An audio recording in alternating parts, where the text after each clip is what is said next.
¿Podría decir su nombre? Tyler James Robinson. Robinson ya estaba harto de su odio. Hay odios que no se pueden negociar. Si consigo coger mi rifle sin que me vean, no dejaré ninguna prueba. Tyler Robinson, acusado del asesinato de Charlie Kirk, finalmente compareció ante el tribunal, pero lo que se suponía que iba a ser una audiencia rutinaria se convirtió en un caos absoluto. Momentos después de escuchar los cargos, Robinson perdió el control, gritó al juez y se abalanzó sobre los fiscales antes de ser reducido. Pero lo que dijo mientras lo sacaban a rastras sorprendió a todos. Veamos qué pasó. El momento en que Tyler Robinson perdió los estribos en el tribunal. La sala se quedó en silencio. Y luego estalló el caos. Tyler Robinson, el hombre acusado de asesinar al comentarista conservador Charlie Kirk, se abalanzó de repente desde detrás de la mesa del acusado, gritando algo que hizo que incluso el juez se quedara paralizado. Los agentes se apresuraron. Los papeles volaron. Un oficial gritó, ¡derríbenlo!, mientras la mano de Robinson rozaba la chaqueta del fiscal antes de que lo tiraran al suelo. Y ahí fue cuando comenzaron los gritos. No de la multitud, sino del propio Robinson. Gritaba sobre el sistema, sobre la venganza y sobre la verdad enterrada viva.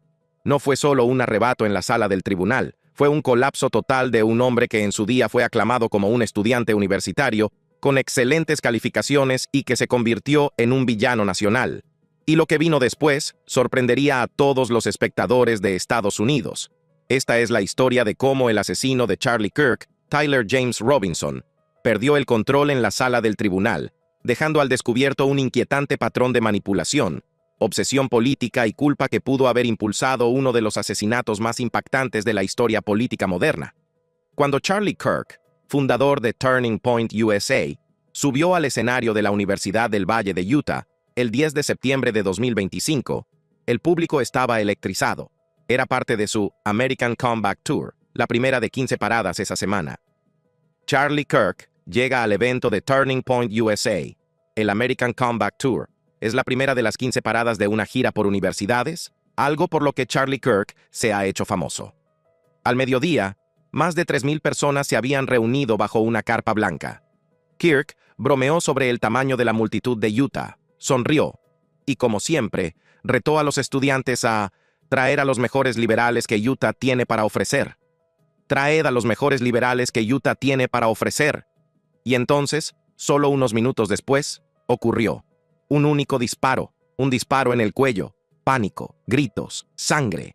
Según lo describieron los testigos presenciales, solo se oye el disparo y se ve cómo se le abre el cuello. Fue horrible. Los escáneres de la policía crepitaban, los paramédicos gritaban órdenes, y toda la nación observaba incrédula cómo el video de la Universidad de Utah Valley llegaba a las redes sociales en cuestión de minutos. Charlie Kirk, la polarizante voz conservadora que construyó un imperio a partir de los debates en los campus, murió a los 31 años. El FBI intervino casi de inmediato. En 16 minutos, los agentes se unieron a las fuerzas del orden locales para acordonar la zona. Los testigos describieron al tirador. Un hombre con jeans, camisa negra, máscara negra y un rifle largo. Lleva jeans, camisa negra, máscara negra y un rifle largo. Entonces se produjo el primer error, y el primer momento viral. Un hombre mayor calvo, esposado en el suelo, fue identificado erróneamente como el tirador. Esa imagen se difundió por X y Facebook como la pólvora, alimentando las teorías conspirativas y la ira en Internet. Pero resultó que el hombre no era un héroe ni un chivo expiatorio, sino algo mucho peor. Las autoridades confirmaron más tarde que George Zinn, de 71 años, que gritó a la policía, «Yo le disparé, ahora disparen a mí», había confesado falsamente, no para proteger al asesino, sino para alimentar sus propios delirios retorcidos. Los investigadores descubrieron más de 20 imágenes de menores de entre 5 y 12 años en su teléfono. El sheriff del condado de Utah dijo que Zinn admitió que obtenía gratificación de esas fotos. No era un tirador, era un depredador. Y mientras los agentes perdían el tiempo deteniéndolo, el verdadero tirador ya se había escapado. Ese tirador, Tyler James Robinson, fue encontrado más tarde escondido en el sur de Utah, 33 horas después del asesinato. Según News Nation Prime, había confesado a su padre, quien, en un giro impactante, ayudó a entregarlo. El presunto tirador Tyler Robinson está detenido, arrestado a las 10 de la noche anterior en el sur de Utah, tras una supuesta confesión a su padre, quien ayudó a entregarlo. El propio presidente Trump confirmó el arresto a la mañana siguiente, publicando: «Creo que Con un alto grado de certeza, lo tenemos. Está bajo custodia, ¿verdad? Bajo custodia, todos hicieron un gran trabajo. Pero si el tiroteo en sí dividió al país, el espectáculo judicial que siguió semanas después lo empeoró. Cuando Tyler Robinson compareció por primera vez ante un juez del condado de Utah, parecía tranquilo, incluso distante. Vestido con un mono naranja y esposado, permaneció en silencio mientras el juez Michael Skouras leía los cargos.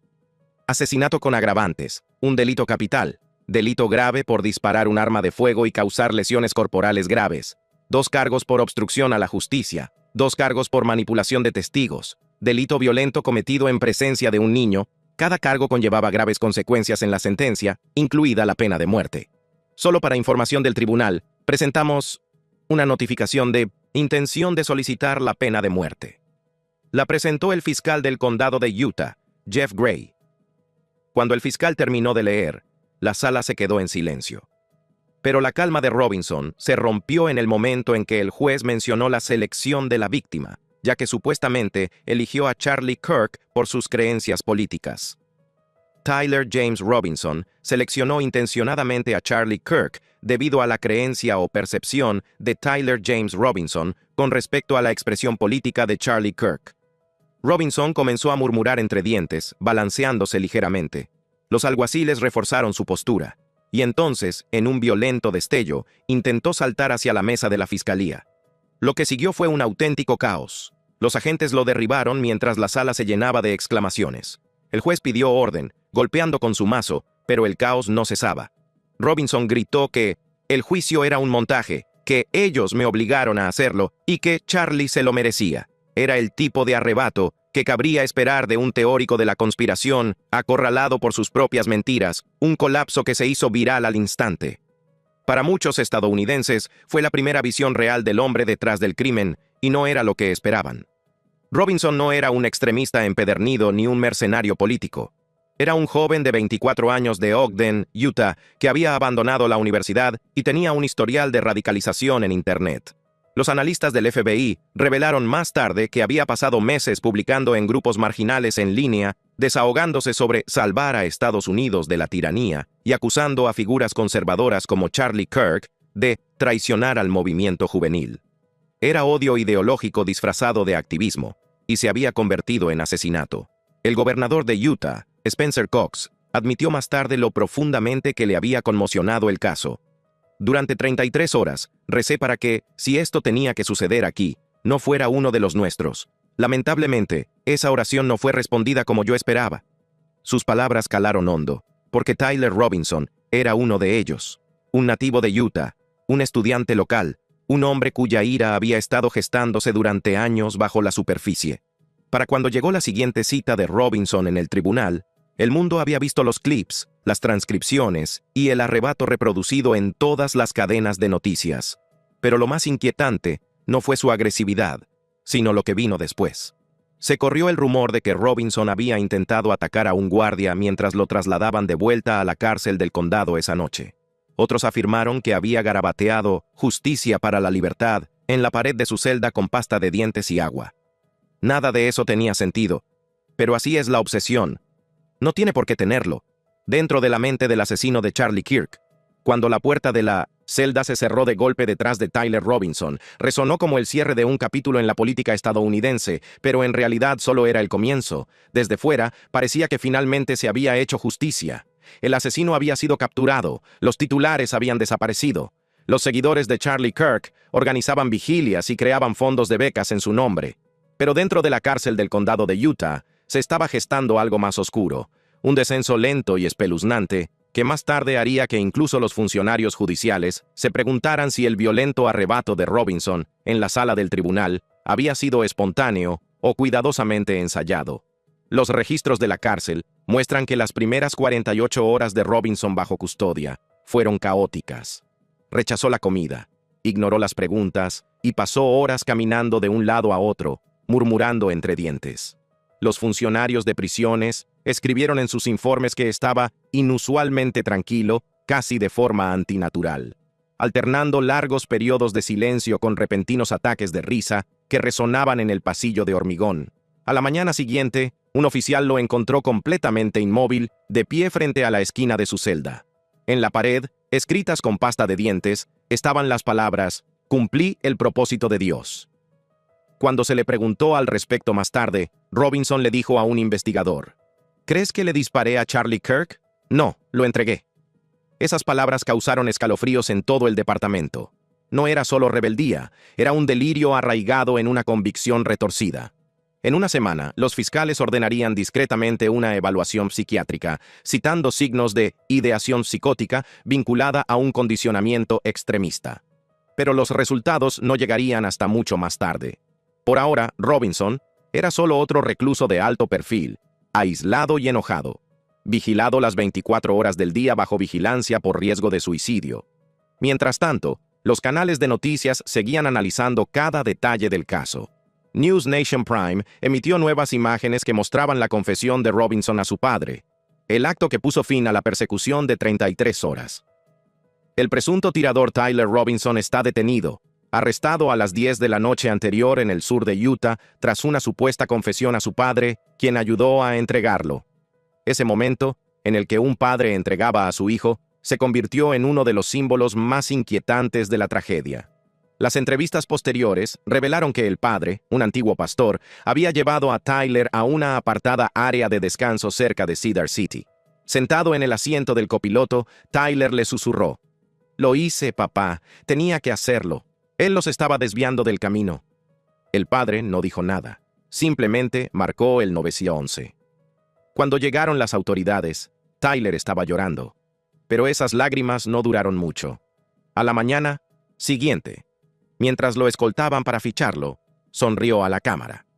Esa inquietante foto policial, con una leve sonrisa en la comisura de los labios, circularía por internet, analizada, ridiculizada y estudiada como un test de Rorschach del extremismo moderno. Sin embargo, dentro de su celda, Robinson se estaba desmoronando. Los oficiales notaron sus patrones de sueño cada vez más erráticos. Caminaba de un lado a otro durante horas por la noche, arañaba las paredes y susurraba sermones a una congregación invisible. «Charlie me habla», le dijo a un psiquiatra de la cárcel. «Dice que hice lo que otros no harían». Cuando el psicólogo le preguntó a quién se refería con «otros», Robinson sonrió y dijo: «Los que temen perder seguidores». Esas declaraciones se incluyeron posteriormente en los documentos previos al juicio presentados por la defensa, en los que se argumentaba que Robinson sufría un grave delirio disociativo relacionado con el adoctrinamiento en línea. Pero los fiscales no estaban convencidos. Veían una estrategia, no una enfermedad. Creían que cada declaración, cada momento de locura, formaba parte de una actuación diseñada para presentarlo como un demente y evitar la pena de muerte. Y, como se vio después, el comportamiento de Robinson comenzó a respaldar esa teoría. A finales de septiembre, pocos días antes de su próxima comparecencia ante el tribunal, los guardias descubrieron una carta manuscrita dirigida a alguien llamado E.M. Dentro del sobre había un mensaje críptico y incoherente que decía: «Creen que he perdido, pero la guerra ni siquiera ha comenzado. Pronto verán todos la verdad. No crean las imágenes, no son reales, lo han sustituido. Observen cómo parpadean las luces antes de dormir». Los investigadores rastrearon a E.M.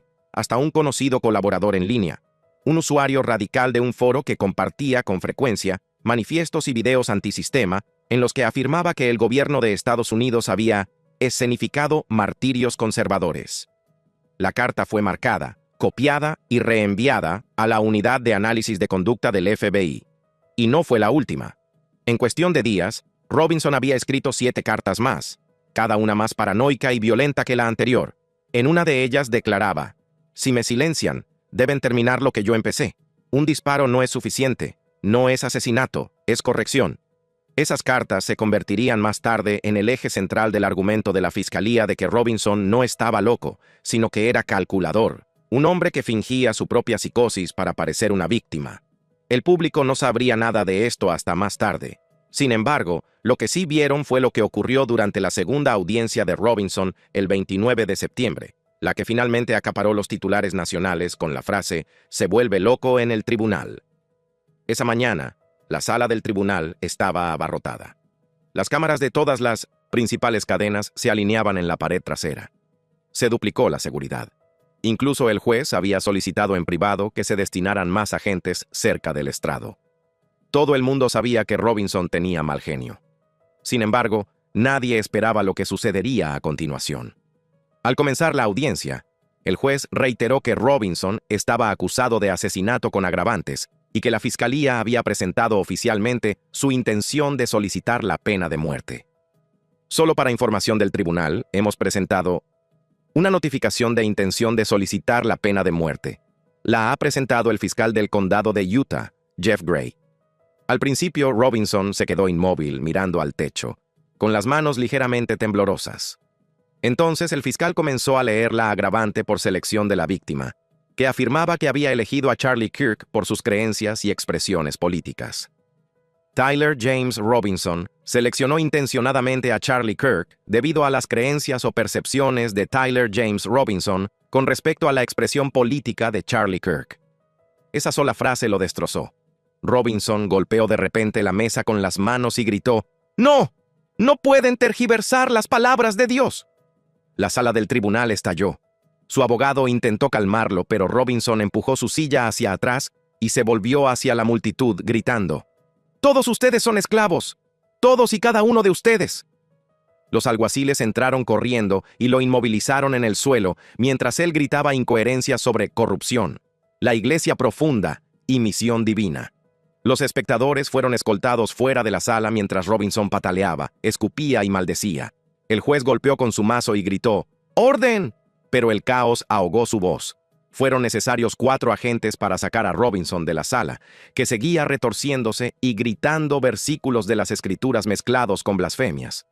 Lo que nadie se dio cuenta en ese momento fue que el personal de la cárcel había previsto en parte el colapso días antes. En un memorándum interno que más tarde se filtró a Deseret News, un teniente de prisiones había escrito: el recluso Robinson muestra signos de un comportamiento disruptivo planificado, coherente con la manipulación de casos de gran repercusión. Parece consciente de que su comportamiento en la sala del tribunal está siendo grabado. En otras palabras, quería las cámaras. El vídeo del incidente se difundió al instante. Se reprodujo en TikTok, se editó en recopilaciones e incluso se le añadió música dramática.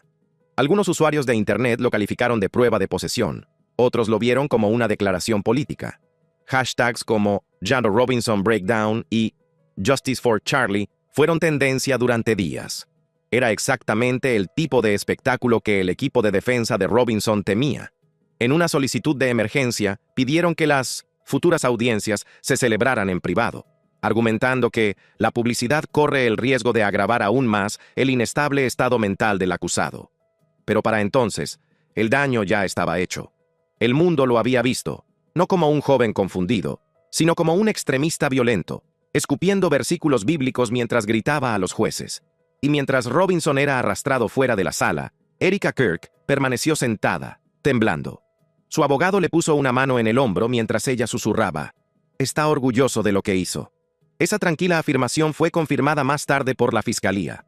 Uno de los guardias que escoltaba a Robinson de vuelta a su celda afirmó que el sospechoso murmuró entre dientes: «Lo volveré a hacer si me dejan». Para los investigadores, eso era todo lo que necesitaban. El caso ya no se trataba de demostrar la culpabilidad, sino de demostrar la intención. Afuera, las protestas se hicieron más fuertes. Los partidarios de Charlie Kirk exigían el máximo castigo, mientras que los teóricos de la conspiración inundaban las plataformas en línea afirmando que Robinson era un experimento del gobierno o un actor de bandera falsa. Cada rincón de Internet parecía estar dando su propia versión de la verdad. El gobernador Spencer Cox abordó la tensión en una conferencia de prensa diciendo: «Durante 33 horas recé para que, si esto tenía que suceder aquí, no fuera uno de los nuestros.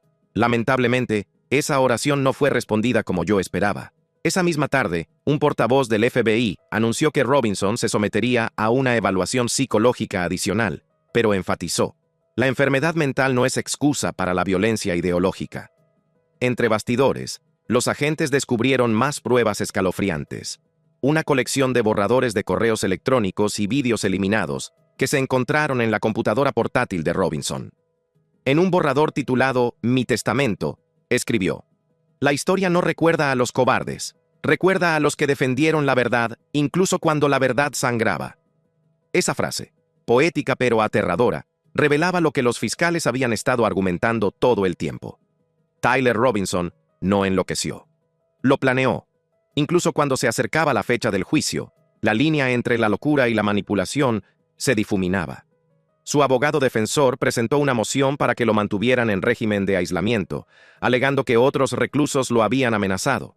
Pero los informes de la cárcel lo contradecían, sugiriendo que era Robinson quien había estado incitando a la tensión, predicando la revolución a cualquiera que lo escuchara. En una ocasión, le dijo a otro recluso: «Pueden matar mi cuerpo, pero no mi misión». Los funcionarios lo anotaron. Más tarde, la fiscalía lo leería en voz alta en el tribunal. Cada día era más difícil saber si Tyler Robinson creía realmente que estaba cumpliendo una misión divina, o si solo estaba representando la última actuación de un hombre que quería controlar, incluso entre rejas. Y entonces llegó la nota que lo cambió todo. Una noche, tarde, un funcionario de la cárcel encontró un trozo de papel doblado metido debajo del colchón de Robinson.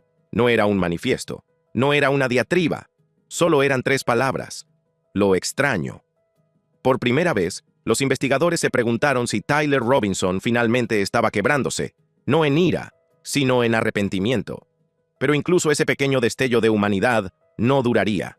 En cuestión de días, el siguiente arrebato de Robinson volvería a ser noticia, esta vez involucrando a un oficial, una bandeja de comida y unas palabras que dejarían a todos preguntándose: ¿estaba este hombre loco o era simplemente malvado? El colapso final y la decisión de la pena de muerte. Cuando llegó octubre, toda la nación ya había visto las 2 primeras crisis de Tyler Robinson, una dentro de la sala del Tribunal del Condado de Utah y otra durante su traslado de vuelta a la cárcel, cuando, según se informa, intentó morder a un agente. Pero lo que nadie esperaba era que no había terminado, ni mucho menos. En las semanas siguientes, el comportamiento de Robinson llegaría a un punto crítico. Agrediría a 2 agentes, sería inmovilizado y gritaría algo tan extraño que incluso el personal penitenciario más curtido lo describió como el momento más inquietante de sus carreras. Todo comenzó de forma inocente, o tan inocente como puede serlo para un hombre condenado a muerte. El 3 de octubre, Robinson estaba siendo escoltado desde su celda a una evaluación psiquiátrica de rutina. Había pasado la noche anterior despierto, despotricando sobre la luz detrás de la pared e insistiendo en que alguien seguía encendiendo las voces. Los guardias testificaron más tarde que parecía agotado, pero inquietantemente tranquilo. Cuando entraron en el pasillo de traslado, uno de los agentes le aflojó las esposas para ajustárselas. Fue entonces cuando Robinson se giró y golpeó con el hombro el pecho del agente, empujando a ambos contra la pared. En la fracción de segundo que siguió, Robinson agarró la radio del agente y gritó: «No está muerto, va a volver». El pasillo estalló. Los oficiales se apresuraron a entrar y tiraron a Robinson al suelo. Las imágenes de la cámara, que más tarde se filtraron a los medios de comunicación locales, mostraban cómo se debatía y gritaba versículos de la Biblia mientras le inmovilizaban la cara contra el suelo. No fue un ataque organizado, sino una pérdida total de control. Cuando finalmente lo inmovilizaron, un oficial tenía el labio partido y otro las costillas magulladas. El propio Robinson fue arrastrado de vuelta a la celda de aislamiento, sangrando por la boca, pero sin dejar de sonreír.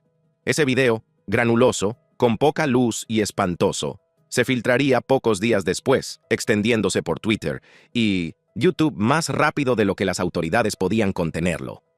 Los clips con títulos como «El asesino de Charlie Kirk se vuelve demoníaco» y «Poseído en la cárcel» acumularon millones de visitas de la noche a la mañana. La narrativa ya no era solo legal, se había convertido en mitológica. Sin embargo, dentro del juzgado, los fiscales se centraban en algo mucho más tangible. Se preparaban para la siguiente vista, una sesión destinada a confirmar los resultados de la evaluación mental de Robinson y establecer si sería juzgado o declarado no apto. Pero esa pregunta, locura o intención, ya no era fácil de responder.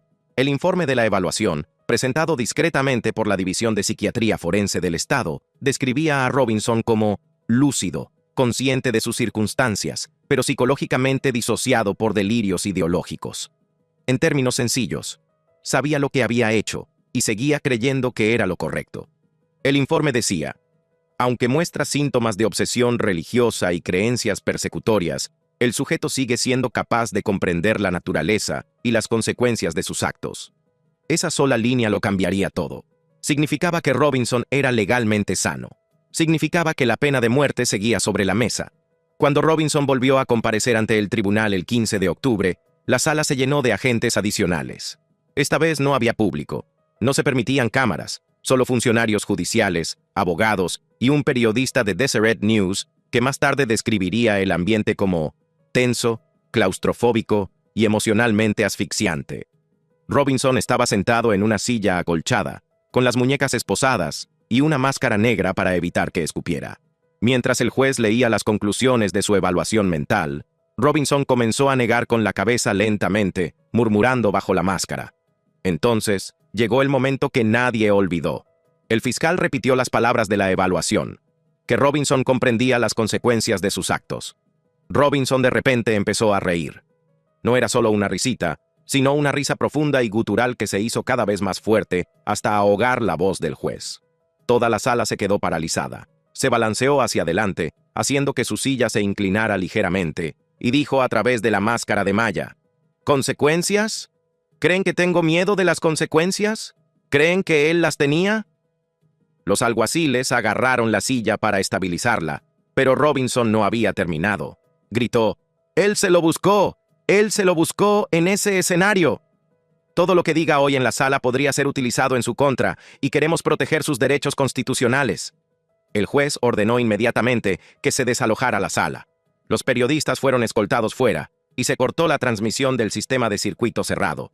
Pero los testigos que permanecieron allí dijeron que Robinson siguió gritando fragmentos de las escrituras, seguidos de lo que parecía un sermón sobre la verdad que se compra y se vende. Incluso el psiquiatra designado por el tribunal, sentado en silencio en la última fila, dijo más tarde a los periodistas de KSL Utah que le parecía menos una psicosis y más una actuación. Tras ese incidente, se prohibió a Robinson asistir en persona a las audiencias.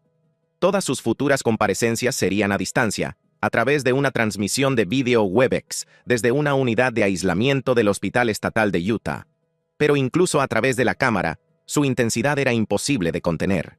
Durante una audiencia, cuando los fiscales reprodujeron una grabación de su diatriba en la cárcel, Robinson miró directamente a la cámara y susurró: «También mintieron sobre la resurrección».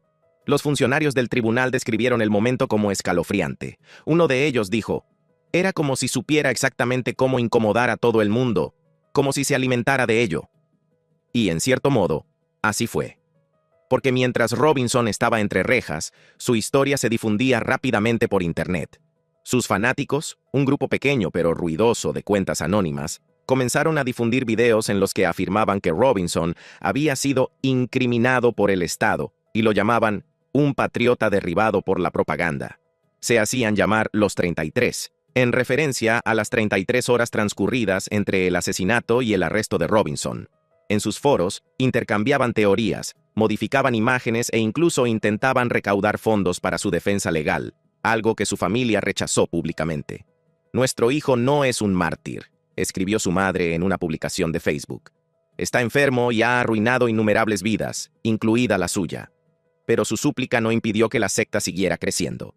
En su opinión, la ira de Robinson en la sala del tribunal era la prueba de que estaba decir la verdad al poder.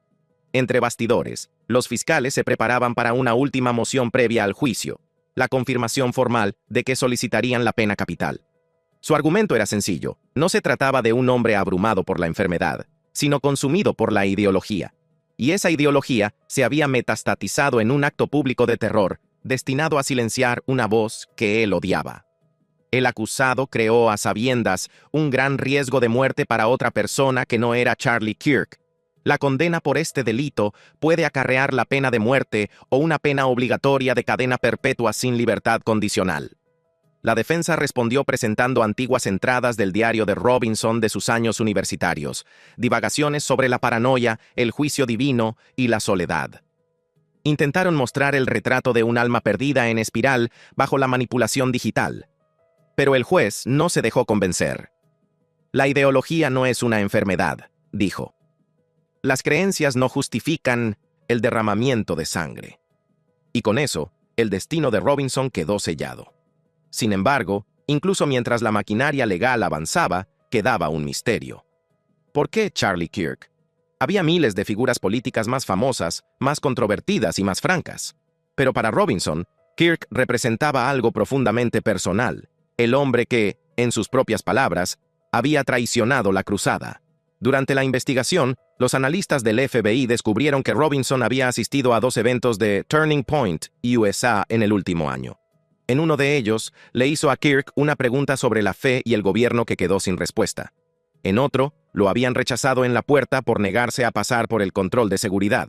Según los documentos judiciales, ese rechazo fue el punto de inflexión. Después escribió: «Él no protege el mensaje, protege la marca. Si Dios no lo juzga, lo haré yo».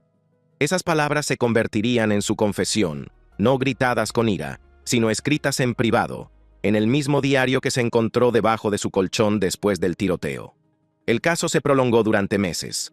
Los arrebatos de Robinson se hicieron menos frecuentes, pero más inquietantes. Una vez, durante una audiencia por videoconferencia, apareció con un moretón autoinfligido debajo del ojo y le dijo al juez: «Charlie vino anoche, me dijo que sigo teniendo razón». Los fiscales argumentaron que todas las declaraciones de ese tipo eran deliberadas, un acto manipulador para difuminar la línea entre la cordura y la locura. Los psicólogos no estaban de acuerdo. Afirmaban que era un síntoma de un hombre consumido por la culpa que se negaba a reconocer. En cualquier caso, el resultado era inevitable. En una última audiencia previa al juicio celebrada en diciembre, el juez confirmó que la selección del jurado para el juicio por pena de muerte comenzaría a principios de 2026. Robinson no reaccionó. Se quedó sentado en silencio, con la mirada fija en la pantalla. Cuando el juez le preguntó si lo había entendido, asintió con la cabeza una vez. Luego, antes de que se cortara la transmisión, dijo algo que dejó helada a la sala del tribunal. «Yo ya morí cuando él murió». El audio se silenció, la cámara se apagó, y por primera vez en meses, no hubo gritos ni golpes, solo silencio. Fuera del juzgado, los manifestantes permanecían de pie en el gélido aire de Utah con 2 tipos de pancartas: «Justicia para Charlie» y «Oremos por Tyler». Era una instantánea de un país que no podía decidir a quién odiar, a quién perdonar o cómo sanar. Y mientras Estados Unidos discutía sobre política, fe y libertad de expresión, una verdad seguía siendo innegable. Un solo disparo en un campus universitario se había convertido en la chispa de otro ajuste de cuentas nacional. Porque, al final, no fue solo una bala lo que mató a Charlie Kirk, fue la ideología que lo hizo parecer justo. Y para Tyler James Robinson, cuyos alborotos en los tribunales, peleas en la cárcel y palabras crípticas convirtieron la tragedia en un espectáculo, no quedó nada más que el eco de su propia locura, atrapado en una celda, convencido de que todavía estaba salvando el mundo. Si te ha gustado este video, haz clic en cualquiera de las tarjetas de la pantalla para ver más.